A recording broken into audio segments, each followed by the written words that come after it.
If I'd known what was coming that night, I would have faked a fever, made my mom keep me home, or at least begged for an early bedtime.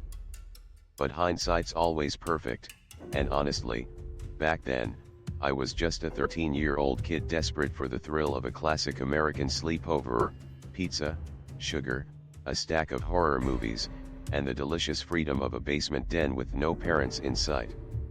Danny's house was always our headquarters for the sort of thing. His parents trusted us, probably too much, and his older brother Mike was just old enough to be cool but not old enough to be a total buzzkill. By the time I showed up, the mood was already wild. The air in the basement was thick with that teenage boy smell: junk food, sweat, a faint undercurrent of Axe body spray, and a mountain of empty soda cans threatening to topple every time someone so much as nudged the table. Danny had rigged up a series of LED strips along the ceiling, and the whole place pulsed red and blue like we were throwing a rave for three. On the beanbags, Mike was already scarfing pizza and regaling us with stories about high school parties we were too young to understand. "So, what's the plan?" I asked, flopping down beside Danny, who was halfway through annihilating a bag of sour gummy worms. "Simple," Danny replied, grinning like a cat with a secret. "We stay up all night, eat until we puke, and make sure Mike doesn't fall asleep first." Mike snorted. "You wish, little man." That was the thing about Mike. He was barely 16, but in our eyes, he was a full-grown adult, someone who could drive, almost, curse without fear, and, most importantly, had access to apps our parents would never let us download. He was the ringmaster, and tonight, we were his circus. We killed the first hour with Mario Kart and old Vine compilations, each of us trying to one-up the last with impressions and stupid dances. There was a reckless joy in knowing nobody upstairs would come down and tell us to keep it down. At some point, the conversation shifted, as it always did at these things, from silly to daring. Danny, who was always on the lookout for the next adrenaline rush, waved his phone in the air. "You guys want to do something actually fun?" My stomach flipped, but I tried to look cool. "Like what?" He wiggled his eyebrows, then tapped his phone a few times. "Mike got this new prank call app. You can make your number show up as whatever you want. Cops, pizza place, ex-girlfriend, whatever. Who's in?" I hesitated. I'd heard stories about prank calls going wrong: angry adults, threats to call your parents, even the occasional visit from real cops. But the lure of impressing Mike, and, let's be honest, not being called a chicken, was too strong. Mike was already firing up the app. "Don't be such a wuss, Alex. It's just for laughs. Nobody gets hurt."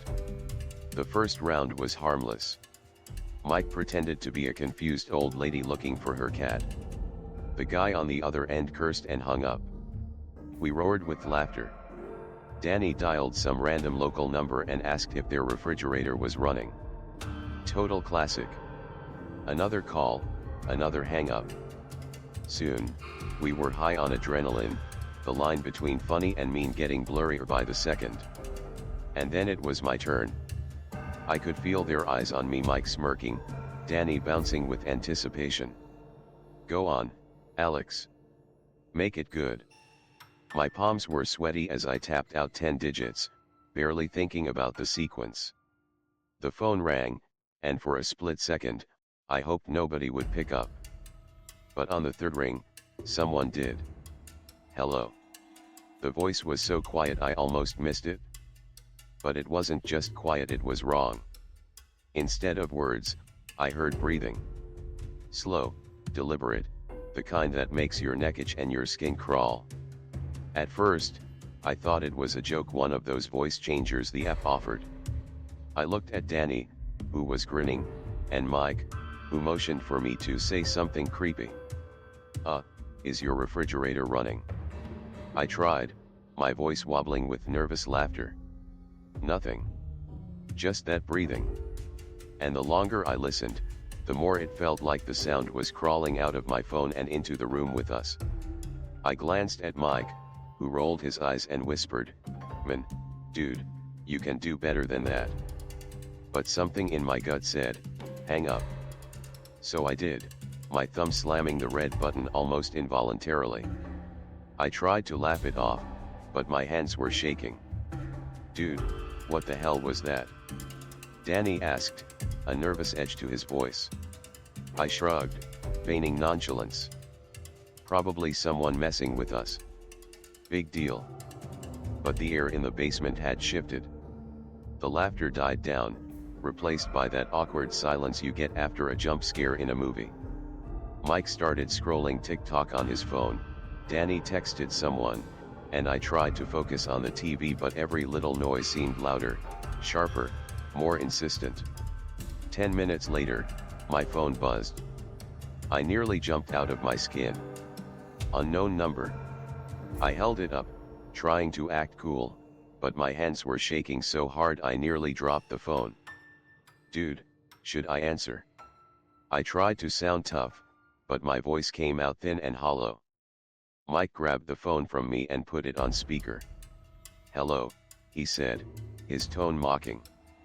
For a long moment, nothing. Then, just as I was about to snatch the phone back, a voice, if you could call it that, spoke. It wasn't quite a whisper, but it wasn't normal speech either. It dragged across my nerves like a dull blade. "Alex," it said, slow and deliberate. "Alex Carter, 1421 Oak Ridge Drive." I felt my blood turn to ice. That was my full name. That was my address. Mike went pale. Danny stared at me like I'd grown a second head. "How the hell did they know that?" he whispered. I shook my head, genuinely confused. I never told them. The app hides numbers. It's supposed to be anonymous. The line went dead. Mike handed me the phone like it was radioactive. For a few heartbeats, nobody moved. The basement seemed to shrink, the shadows growing thicker at the edges of the room. Then, just above us, we heard the distinct sound of footsteps crossing the kitchen floor. Mike shushed us, and we all froze, listening. Another creak. Another step. "That's just the house settling," Danny said, his voice thin. But we all knew the difference between a settling house and someone walking around. And then I saw a flicker of movement in the tiny, ground-level window near the ceiling. Just a shadow, gone before I could even blink, but enough to make my heart leap into my throat. "Did you guys see that?" I whispered. Mike and Danny both whipped their heads toward the window, but whatever was there, if anything had been there, was gone. Maybe it was nothing. Maybe it was a trick of the light, or a branch swaying in the wind. Or maybe it was someone watching. Nobody wanted to be the first to speak after that. The three of us just sat there, the glow of the TV flickering off our faces, every muscle in our bodies tensed and ready to bolt. The fun was officially over. But the nightmare was only just beginning. The longer we sat there, the heavier the air felt, like someone had draped a wet blanket over the room. Danny muted the TV, as if silence would help us listen for whatever was out there or in here. But all it did was make every sound a threat: the refrigerator's hum, the faint tap-tap of tree branches on the window, even the soft whir of the ceiling fan suddenly felt menacing. I kept glancing at my phone, the last call still glaring at me, my name and address echoing in my head. The missed call notification was like a tiny, glowing wound I couldn't ignore. I wanted to believe it was a prank, some glitch, maybe even Mike setting me up for a laugh. But Mike wasn't laughing anymore. Danny cleared his throat. "Let's just go upstairs. It's probably nothing. We'll get some snacks, chill for a bit, and forget about it." His voice was shaky, the bravado barely holding together. None of us wanted to admit we were freaked out. We grabbed our sodas and hurried up the stairs, flicking every light on as we went. The kitchen's brightness was almost aggressive, each bulb a tiny, desperate shield against whatever waited in the darkness outside. Mike peered through the blinds, trying to look casual, but I could see his hand trembling on the cord. "Your phone's got location off, right?" he asked me. "Yeah. I think so." But in that moment, I couldn't remember for sure. Was it off? Did the app leak my real number? I couldn't even remember what I'd eaten for dinner, let alone the settings on my phone. Danny tried to lighten the mood by pouring sodas and cracking dumb jokes. "Watch, next time we order pizza, the delivery guy will be some creep in a mask." His laugh was hollow, echoing against the cabinets. But the laughter didn't stick. We were all glancing at the windows, half expecting to see a face staring back. Every time a car drove by, we flinched. The world outside felt too big, the house suddenly way too small. Mike got tired of the silence first. "Screw this. I'm calling the number back. If it's just some troll, we'll mess with them." He grabbed my phone before I could object, thumbing through the call log with a reckless kind of bravado. He hit redial, put it on speaker, and we all leaned in, holding our breath. Ring. Ring. Static. A low, slow whisper, "Why'd you hang up?"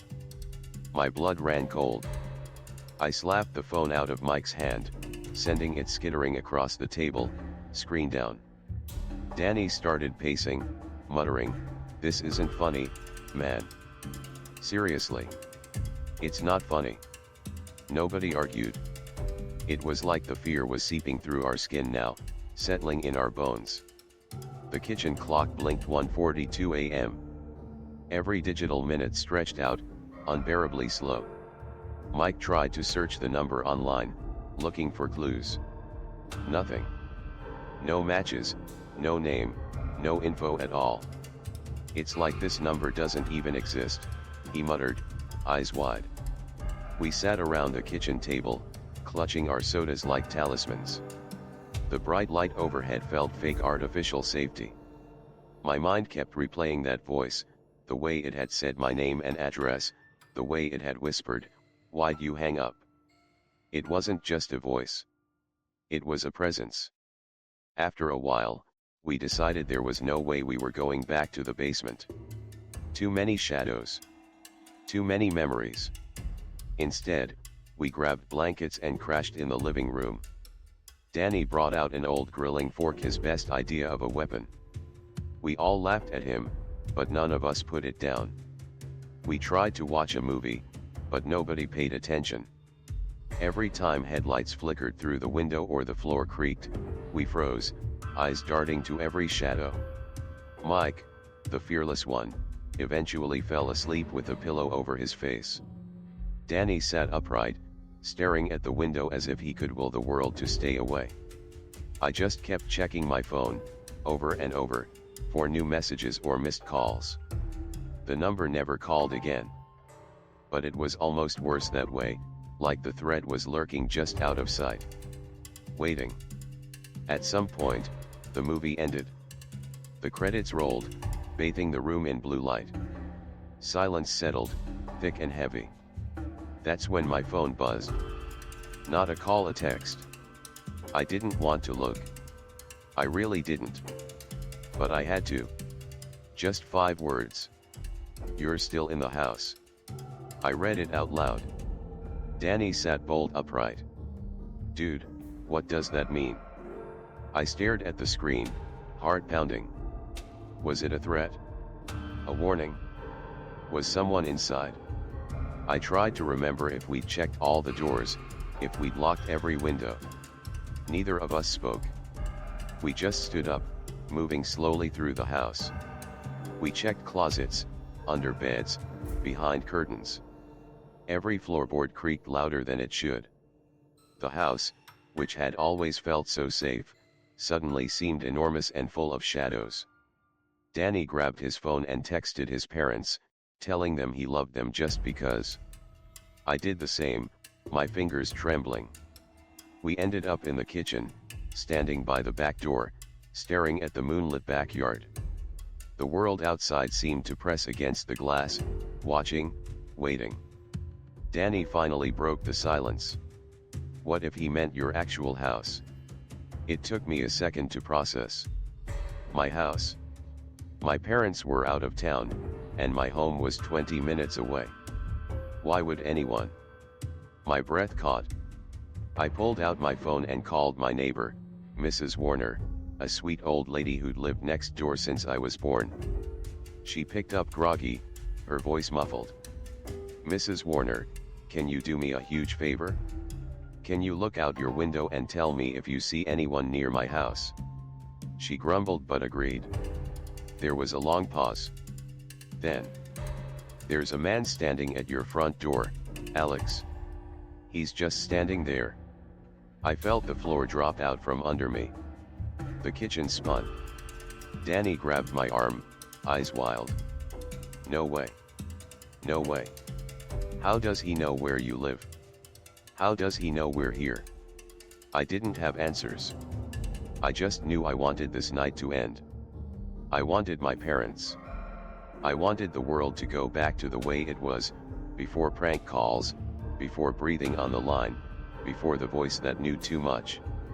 I thanked Mrs. Warner and told her to lock her doors, double-check her windows, call the police if the man didn't leave. She promised she would. For a second, I thought about calling the cops myself, but what would I say? Someone prank called me, and now there's a creepy guy at my house. Would they even take it seriously? We double-checked every lock in Danny's house. We turned on every light, even in rooms we weren't using.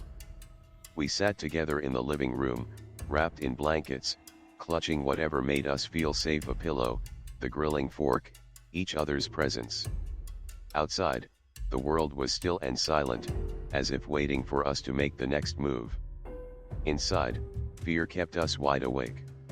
No one slept. That's the part nobody tells you about being scared, not movie scared, not prank scared, but truly, bone deep, world-tilting terror. You don't scream, not really. You don't run for the door or heroically fight back. You just freeze, every sense tuned to the dark, every heartbeat impossibly loud. You sit there, eyes burning, brain cycling through every what if you've ever had. That's how it was for us, three boys huddled on the living room floor, the TV glowing blue, every light in the house blazing. Outside, the night crept by, slow and endless.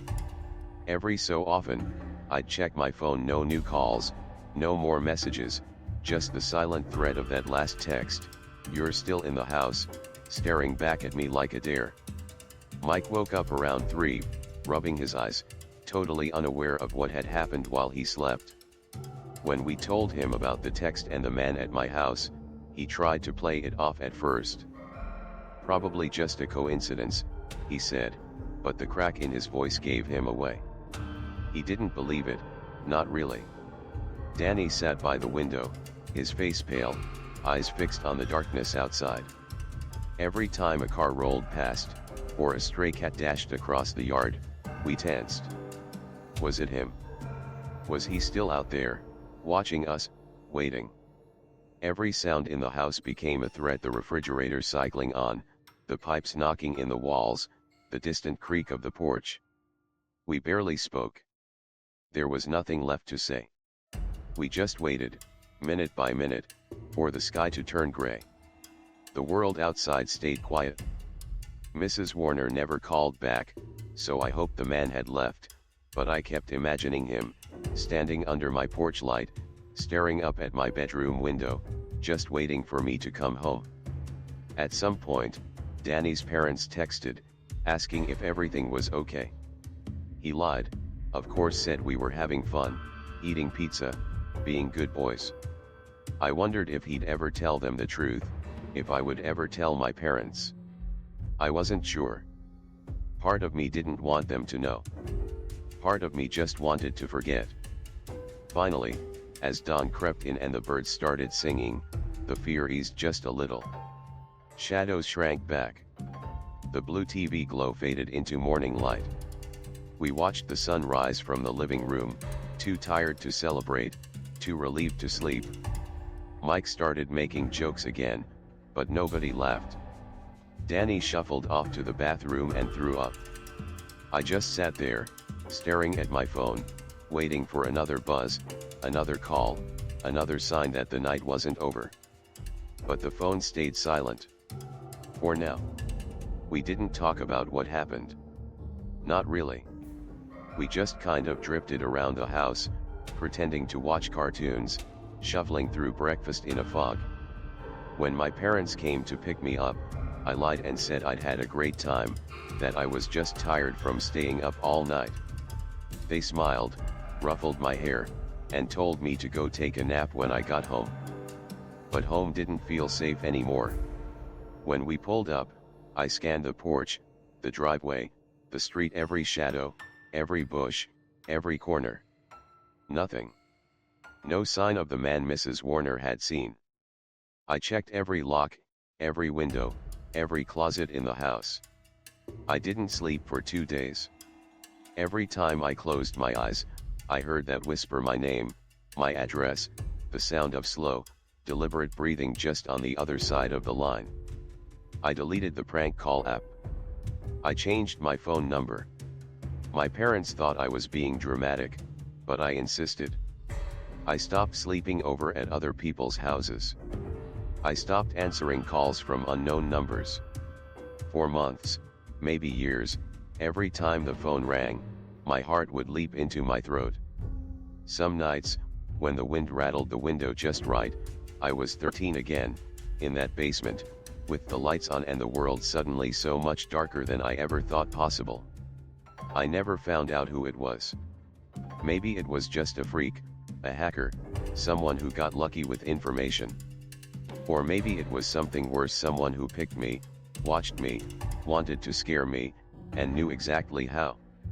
I tried to laugh it off, to call it a campfire story, just a sleepover gone wrong. But even now, all these years later, when my phone buzzes unexpectedly, when I see a shadow move past the window, I remember. Because once fear gets inside you, it never fully leaves. It just waits. Silent. Watching. And sometimes, if you listen closely enough at night, you can still hear it breathing. They say every quiet neighborhood has its own ghost stories, and ours was no exception. By the time I turned 14, I'd already heard a dozen versions of what waited in the woods behind Tyler's house: cults, witches, a shadow man that watched from the trees. We laughed it all off, of course. Because when you're 14, you're invincible. Or at least, you believe you are right up until the night something decides to prove you wrong. It was one of those early spring nights when the air tastes like thawed mud and the world is half awake. I can still smell that damp earth, the leftover cold clinging to my shoes as I hop the fence behind Tyler's place. But I'm getting ahead of myself. The night started simple. Tyler's parents were out at some company dinner, so it was just us, Tyler, Kevin, Marcus, and me. The usual suspects. We'd spent the evening the way most middle school boys do, devouring bags of chips, shouting over horror movies, and one-upping each other with ridiculous ghost stories. Tyler's living room looked like a junk food bomb had gone off. Wrappers everywhere, soda cans teetering on the edge of disaster. The big screen was paused on the most boring part of a slasher flick, some low-budget knife-wielding killer wandering the woods in broad daylight. Kevin, bored, started in with the local legends again, trying to up the ante. "You guys ever hear about the people with the candles?" he asked, voice low, grinning like he was about to spook a little kid. "Yeah, right," Marcus snorted. "Like someone's out there doing witchcraft in this town." Tyler shot him a look. "My brother says he saw it once. Candles, like, lining the trail. He says it looked like a path into nowhere." I tried to play it cool. "And he lived to tell the tale. Must not be much of a ritual." Kevin wasn't letting it drop. "Bet none of you would even go out there. Not at night." He had that glint in his eye. The one that meant trouble. The one you couldn't resist if you cared about your pride. and in that moment, I hated that he knew exactly what buttons to push. Tyler leaned forward, challenging us all. Let's settle this. 10 minutes in the woods, we look around, bring something back for proof, and we never have to hear about witch candles again. Deal. Marcus shook his head, but I could see he was thinking it over. None of us wanted to be the chicken. I hesitated, glancing at the dark window. If we get caught, you're taking the blame, Tyler. He grinned wider. Scout's honor. I knew I should have said no. But I was 14, and 14-year-olds are experts at ignoring that voice in their heads. The one that tells you when something is about to go very, very wrong. So that's how we ended up sneaking out the back door, shivering in our hoodies, hearts pounding with excitement and just a little bit of fear. The night was colder than we'd expected. Not cold enough to see your breath, but cold enough that the air bit at your ears. The yard behind Tyler's house sloped toward the edge of the woods, and the moon hung low, spilling silvery light over everything. We hopped the fence, one by one. Tyler went first, always the leader. Kevin followed, then Marcus, then me, bringing up the rear. On the other side, the grass gave way to leaves and tangled roots. The woods looked different at night. Bigger. The shadows between the trees seemed thicker, the air heavier. The distant hum of the highway vanished. All that was left was the sound of our footsteps and the snap of twigs under our sneakers. Kevin took out his phone, shining the flashlight ahead, but the battery was already dying. Dude, you had all day to charge it. Marcus hissed. Whatever. It's enough. We pushed deeper into the trees, our bravado fading with every step. The houses disappeared behind us, swallowed by darkness. The only thing guiding us was the faint path Tyler claimed was a trail, really just a strip of trampled earth and exposed roots. And then, just as Kevin's phone light flickered out, Tyler stopped short. Do you guys see that? At first, I thought he was joking. But then I saw it too, a tiny, flickering orange light up ahead, half hidden behind a fallen log. A candle. Just sitting there, flame barely moving, even though the air should have been cold enough to snuff it out. We all froze. Marcus whispered, probably some idiot forgot it here. But as we crept closer, a second candle came into view. Then a third, set in a perfect line, each one burning steady and low. The hairs on my arms stood up. The trail of candles curved deeper into the woods, their glow barely reaching us. Tyler stepped forward, bold as always, but this time I saw the way his hands shook. Let's just grab one and go, I said. We'll show Kevin's brother and call it a night. But Tyler was hooked. No, dude, let's see where they lead. Maybe there's, like, a secret hangout or something.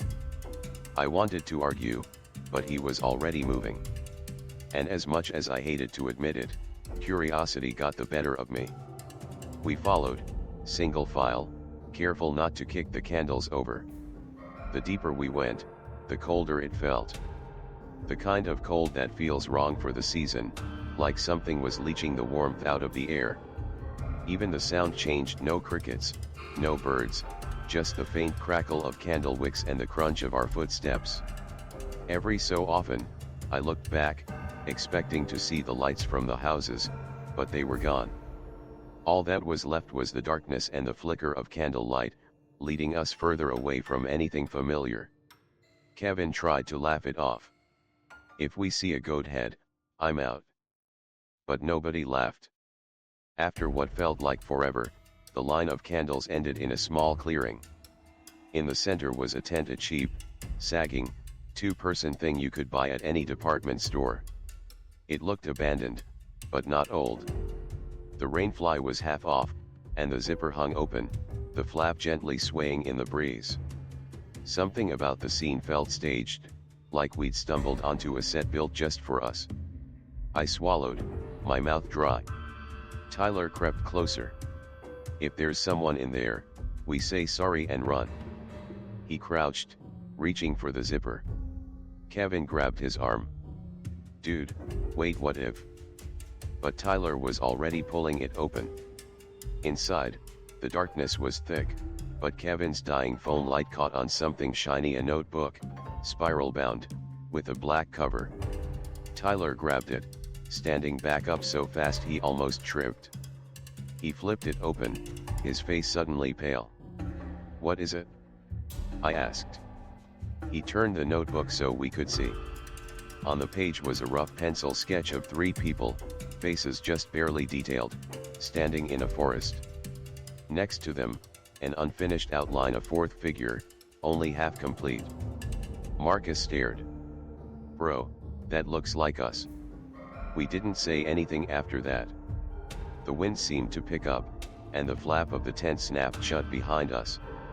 Somewhere in the trees, a branch broke. I turned to look at the path of candles behind us, desperate for any sign of normalcy. But they were gone. Every single flame, snuffed out as if they'd never been there.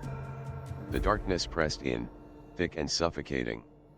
And that's when I knew we weren't alone out here. I used to think the woods behind Tyler's house were small.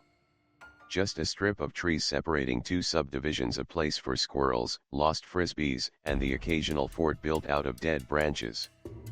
But standing in that clearing, the darkness felt endless. Like the world had swallowed us whole. For a moment, no one spoke.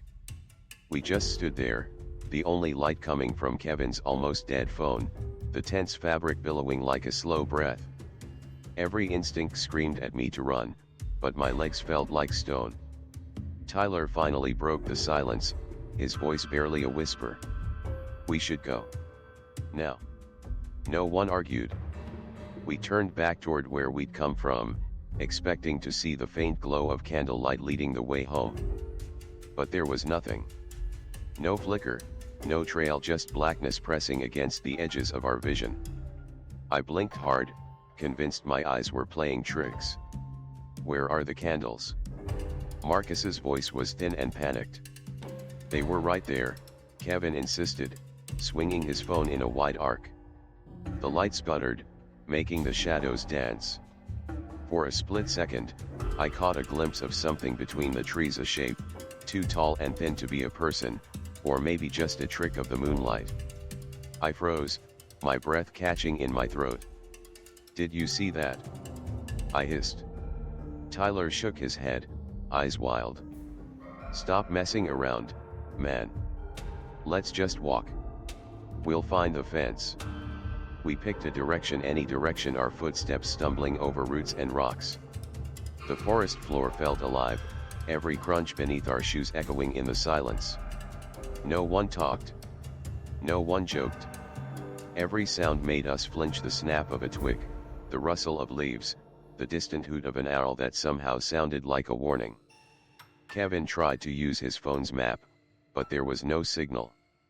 The blue dot spun in place, useless. "We can't be that far," he muttered, more to himself than to us.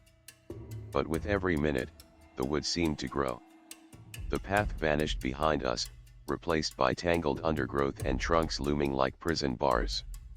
The tent, the clearing gone, as if erased. Panic set in slowly, like cold water seeping through our shoes. It was Marcus who cracked first. "Guys, I don't like this," he said, voice shaking. "Something's wrong. We should have found the fence by now." He was right. We'd barely walked 10 minutes into the woods.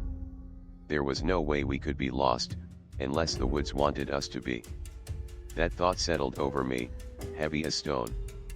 I tried to shake it off, focusing on the crunch of leaves beneath my feet, the sound of my friends breathing, the weak circle of light ahead. But the sense of being watched only grew stronger.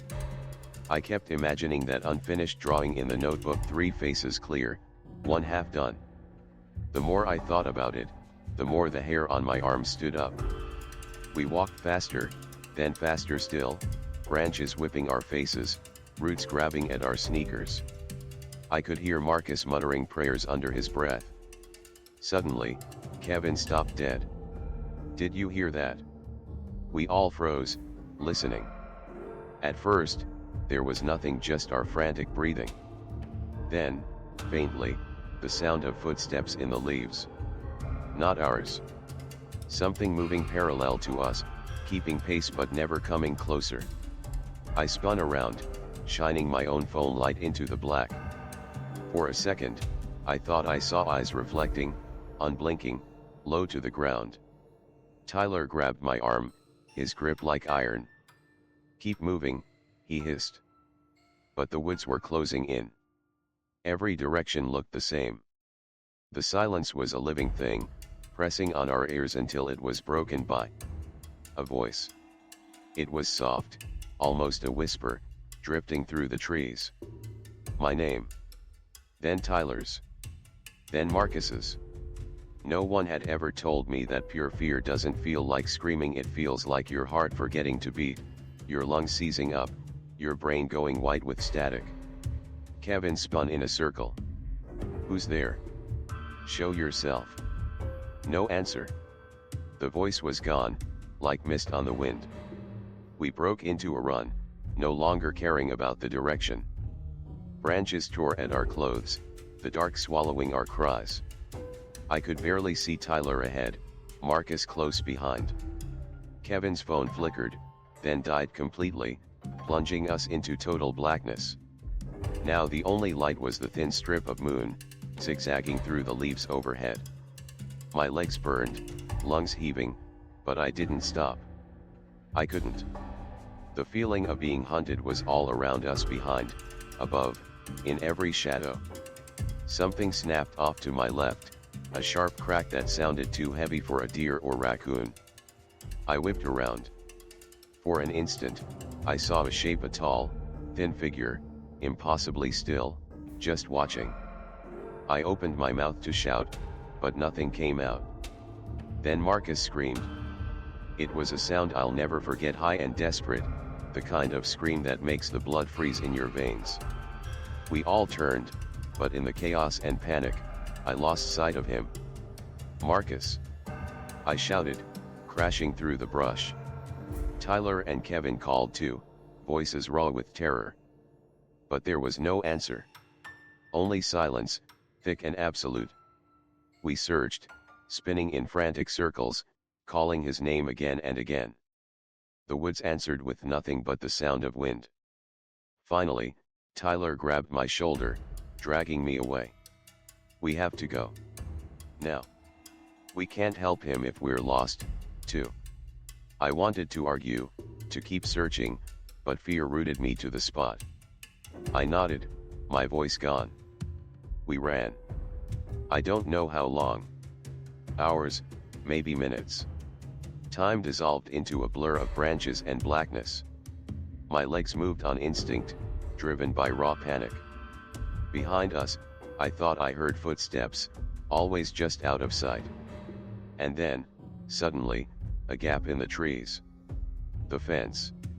Tyler reached it first, scrambling over the wood like his life depended on it. Kevin and I followed, dropping into the backyard, collapsing onto the wet grass, gasping for breath. We were out. But Marcus wasn't. We stumbled into Tyler's backyard just as the first hint of dawn began to leak into the sky. The world outside the woods looked ordinary: dewy grass, distant streetlights, the sleepy silhouette of Tyler's house. But nothing felt ordinary. My hands were shaking so hard I could barely hold my phone, and my voice was shredded from yelling. Kevin collapsed on the ground, clutching his knees, rocking back and forth. Tyler stood staring at the fence, jaw tight, breath fogging in the early morning air. None of us spoke for a long time. The world was too quiet. Every sound, birds, wind, a car engine somewhere far away, felt wrong, like we'd come back to a place that wasn't ours anymore. Marcus was gone. We didn't know what to do. Tyler wanted to go back, to look for him, but I couldn't make my legs move. My mind replayed the way he'd screamed, how suddenly he'd vanished, the silence that swallowed him. I kept seeing that unfinished sketch in the notebook, the half-drawn face. Every time I blinked, I saw it again. Eventually, we went inside. Tyler's parents were still out, the house still empty. We huddled in the living room, blankets around our shoulders, the TV on low, pretending to watch cartoons. We didn't call our parents. We didn't call the police. We didn't know how. How could we explain any of it? We went into the woods at night and our friend disappeared. Who would believe us? The morning stretched on forever. None of us slept. Every so often, Tyler would say, "He'll show up. Maybe he just found another way out." But his voice sounded hollow. Kevin barely spoke, his face blank, his eyes red. A little after noon, Tyler's mom called. I could tell by his voice that he wanted to tell her, but he just said, "Everything's fine." He lied. We all did. Because telling the truth felt like making it real. It wasn't until Marcus's parents started calling that the panic set in for everyone else. When he didn't come home, when he didn't answer his phone, when hours passed and no one heard from him, the questions began. We stuck to our story. He left early, wanted to go home, we thought he was fine. We told it over and over until it sounded almost true. But the police were called anyway. There were search parties, flashlights bobbing in the woods, dogs barking, volunteers calling Marcus's name again and again. We went out with them, pretending to look, but we knew where he'd vanished. We knew no one would find him. They didn't find the tent. They didn't find the candles. They didn't find the notebook. It was like none of it had ever existed. Days went by, then weeks. The story went around the neighborhood, Marcus must have run away. Maybe he got lost and wandered out somewhere else. But no one really believed it. Kids at school whispered about the woods. Parents stopped letting their kids go outside after dark. Tyler's family moved a few months later. Kevin's parents enrolled him in a different school. We didn't talk about it. Not to each other, not to anyone. But I knew the others were haunted, just like me. Some nights I'd wake up convinced I heard Marcus calling my name, just a whisper through the window. Sometimes, when I closed my eyes, I saw that flickering candlelight, that unfinished drawing, the shape in the trees. I went back to the edge of the woods once, on a dare from myself. In broad daylight, I stood at the fence and stared into the tangled shadows, heart thundering. But there was nothing, no sign we'd ever been there, no marker, no path, just trees and silence. I never went back again. Years have passed, but the memories haven't faded. Every so often I'll see a news story about a missing kid or a strange light in the forest, and I'll remember the way the air felt that night, thick, electric, alive. I'll remember the way we laughed at the stories, convinced nothing could hurt us. I'll remember the way we ran, and the way Marcus didn't make it out. And sometimes, when I can't sleep, I wonder if somewhere out there, the notebook is still sitting inside a rotting tent, a pencil lying beside it, waiting for someone to finish the fourth face. Or maybe, in the heart of the woods, a line of candles is burning again, just waiting for the next group of kids who think nothing bad ever happens in their town.